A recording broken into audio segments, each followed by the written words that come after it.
এবং আমি যখন অসুস্থ হয়ে পড়ি তখন তিনিই আমাকে সুস্থ করে তোলেন। সূরা আশ-শুআরা আয়াত ৮০। আসসালামু আলাইকুম। হ্যালো কেয়ারের আজকের হাইপারটেনশন রিলেটেড দ্বিতীয় পর্বে আপনাদের স্বাগত।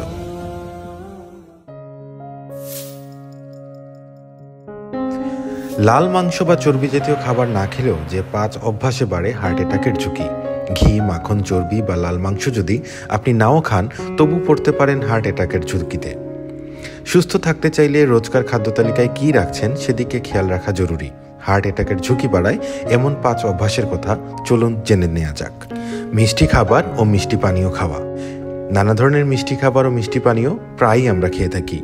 Cake, pastry, biscuit, cookie, ice cream, donut, soda বা কোমল পানীয়, জুস, শরবত ইত্যাদি।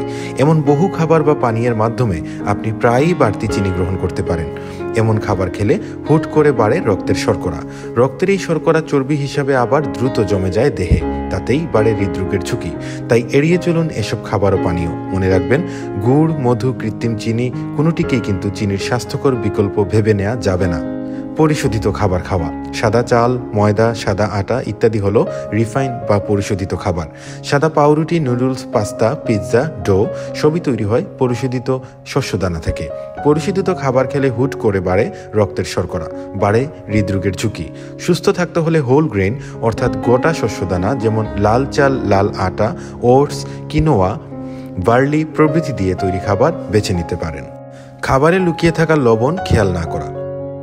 সুস্থ থাকতে পাতে বাড়তি লবণ নেওয়ার অভ্যাস বাদ দেওয়া অত্যন্ত জরুরি। একইভাবে খাবারে লুকিয়ে থাকা লবণের দিকেও খেয়াল রাখা আবশ্যক। চিপস, ফ্রেঞ্চ ফ্রাই, পনির, চানাচুর, নোনতা বিস্কুট, সর্ষে, কাসুন্দি, মেয়োনেজ, সস, কেচাপ ও সয়া সসের মতো খাবারে থাকে বাড়তি লবণ।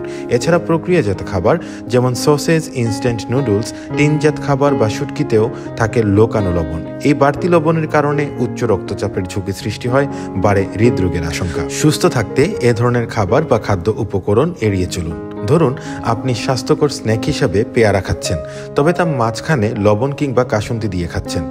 লবণ বা কাসুন্দির কারণে আপনার স্ন্যাকটা কিন্তু আর স্বাস্থ্যকর থাকবে না। বাদাম বেছে নিলেও খেয়াল রাখবেন তা যেন সল্টেড না হয়। দেহ ও মনের যত্ন না নেওয়া। সুস্থ অবস্থায় দেহ ও মনের প্রতি আমরা অনেকটাই উদাসীন থাকি, কিন্তু নিয়মিত শরীরচর্চা, পর্যাপ্ত ঘুম, চাপমুক্ত জীবনযাপন হৃদযন্ত্রের সুস্থতার চাবিকাঠি। একটানা লম্বা সময় বসে কাজ করেন এমন ব্যক্তির হৃদরোগের ঝুঁকি বেশি। ব্যক্তিগত সম্পর্কগুলোও মনের যত্নের সাথে সরাসরি যুক্ত। জীবনসঙ্গী, সন্তান, মা বাবা, বন্ধুত্বের দেয়া সময় খুবই গুরুত্বপূর্ণ।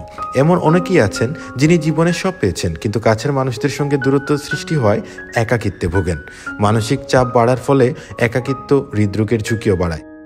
কাছের মানুষ তো বটেই, পোষা প্রাণীর সঙ্গে সময় যাপনও একাকিত্ব থেকে মুক্তি দিতে পারে।